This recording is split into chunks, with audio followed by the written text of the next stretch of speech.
Morning everybody, 29th of July and another day in my daily diaries of looking after my wife with Parkinson's and dementia. Yesterday Angie seemed to have had a good day at the day centre. I dropped her off as usual in the morning, 9:15ish, and then when I picked her up at 3:15, speaking to the staff, and they said, yeah, she weren't as bad with her eyes closed thing during the day. Said they don't think she'd had a nodded off at any point. She did some of the eyes closing, but nowhere near. She got involved, with a bit of conversation with the women who in the corner what she sits with. Sorry, and the dinner. She needed help with the dinner. They had to feed her most of it, but she ate it all. A full, cooked dinner, fish and veg and whatever else she got with the sweet afterwards. So we took it and got involved with the entertainment that was on, the singer or whatever he was. Got involved with that. So yeah, she seems to have had a good day. So I think overall, it does Angie good by going to the day centre. I know initially it was done more for my benefit, but from what I'm gathering, it's for both of us. It's doing both of us good.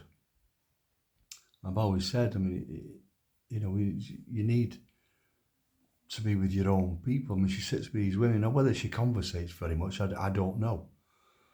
But she'll conversate as best, and she sits with them, and at some point. So yeah, but we don't discuss it. You see, when we get home, I say, "How we got on today?" Did you spoke to her? Don't know. Can you remember what do you have for dinner? Don't know. So afterwards, she doesn't really know, or she can't remember, or she won't discuss it or whatever reason. So, but during the day, according to the staff, she's enjoying it. So, and then obviously, of course, I'm enjoying my time, my free time. So yeah, it's a massive plus for us both, and then now she's doing twice a week. Again, I'm looking forward to Thursday. Yeah, so thumbs up for that one. Long may it continue, shall we say. Then when I picked her up, we went to her sister's, obviously, like we usually do on a Monday, our usual routine, had a brew, and then we went viewing that 3-bedroom bungalow over in Thornton, which is like where we live. It's Cleveland's, but it comes under Thornton Cleveland's. It's two little sort of areas that was combined. Probably, like I said, it's there about 6 or 7 minute drive from there to the promenade. So it's not that far, but the bungalow itself was lovely, really. One massive bedroom upstairs, and it had a big double bed in it, and space to one side for another double bed. It was huge because it built as a dormer and then built into the eaves. Massive. Then another bedroom at the top was that it had a large single bed in it, but wardrobes as well, so that was still adequate to put a double bed in. And downstairs it had a massive bedroom with all fitted wardrobes. So, as we walking, wheeling Angie around, so what do you think of it? And yeah, kept getting the thumbs up off her. Yeah, I like it, she kept saying, and I do. The only issue with it, there's always an issue, isn't there? Always an issue, was the bathroom. It was a lovely bathroom, and it hadn't been done long, lovely tiled. It was just the way it was situated. You push in the door, the toilet was right facing the door. So it's like when I push Angie in, it had a walk-in shower and a sink. So when I push Angie in, I can't get in behind her to get her out of the wheelchair to get her on the toilet. So I've just got to get my head around that if we're having it. But apart from that, it was lovely. It was lovely. Nice garden at the back, all paved. So no real maintenance. Even though I like my gardens, but I like my pots more than me having to cut grass.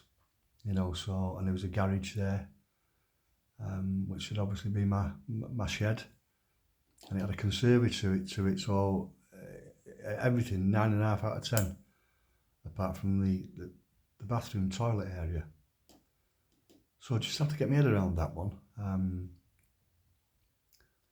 Overall, that beats the other 2-bedroom one, but I prefer where the 2-bedroom one is rather than this one. Not that it's, it's not wrong with the area, but I prefer it closer to the. So anyway, I've got something to think about in the next day or so, and make a decision. Either think about getting the toilet just completely ripped out, and even though it's a shame because it's new, but get it ripped out, just get it changed into a wet room.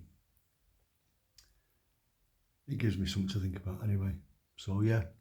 So by the time we'd done that, then when Angie was giving it the eyes closed thing again, dropped on, because Angie's sister came with us to have a look at it, so we dropped her off and then got home, and by the time it was home, it was like 6 o'clock. No time for me to start cooking. So again, I just made a beans on toast. Good old reliable beans on toast there. But I had to feed her right from the start. She couldn't operate herself, so I had to feed her beans on toast, which she ate. She cleared the plate again, which I'm glad, because we remember last week I was a bit concerned she was starting to leave food. So at least she's eating, clearing the plates again now, for whatever reason. That must have just been a bit of an hiccup or something.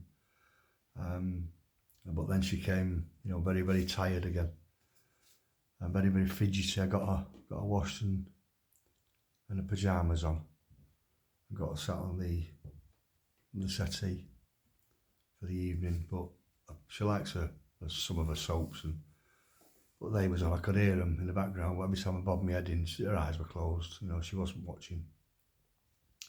I said, "Are you watching your Corrie, Angie?" So yeah. But she wasn't. She probably had it in. She could hear it in the background, but she certainly wasn't watching it. And then she started to get the really, really restless and fidgety. Really, I give her the ice pack, but that didn't last long. She soon pulled that out and fidgeting everywhere. So I tried to put it on your head, put it on your neck, put it on your front, but she wouldn't. So I got up to bed, but then she wouldn't go to bed again. It must have been, I don't know, 11:30-ish when I managed to get her to bed. But then she was in bed and she was really giving it what for. And at 1:50, she wasn't quite as loud and as fidgety, but she was still giving it some. And at 1:50, I thought, I'm going to have to get in bed.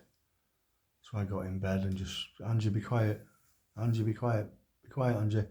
And just sort of badgered her like that. And so she eventually stopped. So I don't know, it must have been 2:30 by the time I'm sort of, nodding off.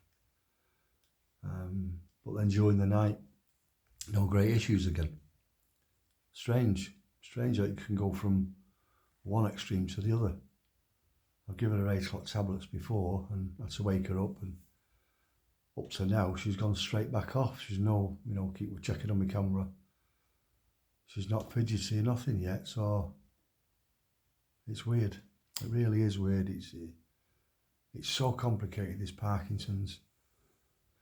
Well, it's the Parkinson's and the dementia, but I think, the sleep, the side to it, I think it's mainly the Parkinson's, but it's so complicated. There's no other way around it. To think around it is, why? Why is it so different from one day or 1 week to the next? Normal illnesses and ailments, they have a list of symptoms, and you go through them and you know how to combat them and what to do and that. But this bastard thing, it just wakes up in the morning and decides, I think I'll do this to her today. It's horrible. The sooner you get a cure, the better. I wouldn't wish this on anybody, not even my worst enemy. Awful the way it just messes with, it messes with everybody around the person who's got it, not just the person who's got it, but so when we were going to bed, during the night, should I say, about what, 10ish, 9:30, 10 o'clock. Says, take me to the toilet. I usually just say, no, Angie, you don't need the loo, because I get to know when she needs it and when she doesn't. But then she's fidgeting and she's trying to get up and get into the end of the couch. So, and then she was becoming insistent. So I thought, well, this is going to end up, we're going to end up falling out. Not falling out, but, getting stressed at each other. So, right, okay, come on then. So I gets her up, gets her in a wheelchair, gets her to the bathroom, gets her off the wheelchair, sits her on the toilet. 20 minutes later, right, Angie, have you done? No. Well, kept going, not just 20 minutes, kept going, have you done? No. Then after 20 minutes, right, Angie, come on, you need to get you back up. And she just held her hand out for me to pull her up. And that was it. So, why does it create that? So it's like from getting off the couch to getting her back, get back sat on the couch, you're getting on close to half an hour for no reason other than she thinks she needed the loo. Well, that's the disease again. Awful. I forgot to mention on Sunday morning, I kept watching on my camera, and because she was rolling and wrestling about, and she lay horizontal, across onto my half of the bed as well. Then I seen her lifting herself up, so I'm watching, because sometimes she'll do that and just turn over. The next minute she's sitting up on the edge of the bed, so there's no handrail on my side of the bed. So by the time I got in, I set off and went in the bedroom. She'd stood up and fell forward, banged on her elbow and her arm, got a massive bruise down her arm and her elbow, banged that onto the radiator. And I was seeing her getting out of bed. That's how quick it happens. I remember this is the right arm, because she's right-handed, so if you remember, she's already broke her wrist. She's got metal plates in her wrist where she broke it from a fall. She broke the top of her arm where her bicep is, completely split it, right across. So that was in a sling and whatever, plaster for a while. And she displaced her shoulder all from falls. Not for a while, I admit. But that's how easy these things can happen. And you think, shoot, that could have been her head. She could have banged her head on the corner of the radiator or anything. You just don't know. You don't know. It's weird, but this is where it then becomes stressful and just gets in your head as a carer. It's just there, constant. What if? Be careful of this. Be careful of that. You need to do this. You need to do that. You need to make sure she doesn't do this or she doesn't do that, and it's just constant. It's like a little woodpecker, chip, chip, chip, chip, chip, banging away in your head all the time. This is where, you come to realise, you do need a bit of a break. As strong as you think you are, physically and mentally, carers do need this break. And I'm so grateful. I get my 2 days now, and I'm still pondering, I'm going to inquire about a respite thing, just maybe get away, get her in somewhere, maybe just start with, say, a long weekend or something like that. People are talking about week and fortnights, but no, I don't think my head would take that. I couldn't do that. I couldn't, leave it away, for a week, maybe a long weekend. I'll start making inquiries over that anyway and try to get it in place for whenever I think, right, I've had enough, I need, then it's done, then it's in place. Right, so today my brother's coming up today. They're getting aged after 12. So I need to be getting Angie up about 10ish so I can get her fed, washed, dressed and ready. It was raining before, but it stopped raining now, so we'll have a brew and that in here, and then we'll just get out, I think, when they come, and see what the day brings. Hope Angie's a bit more sociable, but whatever it is, so right, I'll get off now. I'll do another one tomorrow. I'll let you know how the day's gone again today. So again, as usual, please press your like buttons, follow me, share my videos, please. to as many people as you can. You know, even if you don't really think they might not be interested, just send it anyway. There's some people that are now watching me and following me that have no reason to, other than they're now starting to find it interesting. You know, so the more people get to watch these, the better. And just self-aware, because you never know. You never know if you're going to become a carer. You know, you never know, you can end up with Parkinson's, but you never know if, you know, if you're going to become a carer. Pre-warned, as they say, is pre-armed. Okay, right, so I'll do another one tomorrow. So, as usual, you take care now. Bye.